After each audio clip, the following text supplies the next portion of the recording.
Hello guys, welcome to my another mini blog. আজ 25 জানুয়ারি। আজ একটা খুব ইম্পর্টেন্ট দিন। 2021 সালে যে ফ্ল্যাটটা আমি বুক করেছিলাম, আজ তার রেজিস্ট্রি। বাড়ি তৈরি করা যেন প্রচুর ঝামেলার কাজ, তেমনি এক একটা ফ্ল্যাট কেনাও আরও ঝামেলার কাজ, কারণ বিল্ডাররা এত বেশি ঢপ দেয়। যেমন আমার ক্ষেত্রেই দেখুন, এই ফ্ল্যাটটায় ব্যালকনির সাথে এসি লেস দেওয়ার কথা ছিল, যেটা ব্যালকনির ফ্লোরের থেকে একটু নিচু হবে, বাট অ্যাজ ইট ইজ ওরা বানানোর সময় ভুলে গেছে সব ফ্লোর একই লেভেলে করে দেয়। তার জন্য হঠাৎ করে আমার কাছে অ্যাপ্রক্সিমেটলি 4 লাখ টাকা চেয়ে বসলো।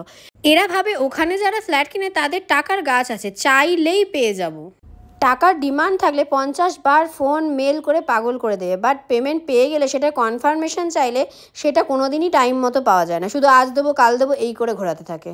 এবার ঢপ নাম্বার 2। বুকিং করেছিলাম তখন বলেছিল 2022-এর দুর্গাপুজো আপনি এখানেই কাটাবে।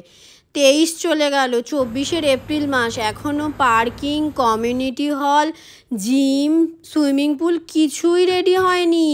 কিন্তু অ্যামেনিটিসের ফুল টাকা রেজিস্ট্রির সময় নিয়ে নিয়েছি বাবা, কিচ্ছু ডিউ রাখা যাবে না। পরের নাটকটা একটু জেনে নিন। ইন্টেরিয়ার করানোর জন্য আমার পজিশন লেটারটা তাড়াতাড়ি দরকার ছিল, সেটা কম করে আমি 10 বার ওই মহিলাকে বলেছিলাম, বাট অ্যাজ ইউজুয়াল রেজিস্ট্রির দিন উনি ওটা না দিয়ে কেটে পড়েছেন। আবার আরেক ঝামেলা। হঠাৎ ফেব্রুয়ারি মাসে গিয়ে দেখি বাথরুম পুরো ভেঙে দিয়েছে ওদের কিছু প্রবলেমের জন্য, বাট ভাঙার আগে একবারও কিন্তু জিজ্ঞাসা বা পারমিশন নেয়নি। তখন কিন্তু রেজিস্ট্রি হয়ে গেছে, ফ্ল্যাট কিন্তু আর ডেভেলপারের হাতে নেই, ওটা ব্যাংকের প্রপার্টি হয়ে গেছে। সেই বাথরুম আজ মে মাসের এও রিপেয়ার এখনও হয়নি। ওদের নাকি লেবার আসছে না, লেবার মনে হয় বিদেশ থেকে আসে, তাই জন্য ভিসা পেতে তো টাইম লাগে, তাই ওদের লেবার আসতে টাইম লাগে। যতই হোক বড় ডেভেলপার বলে কথা।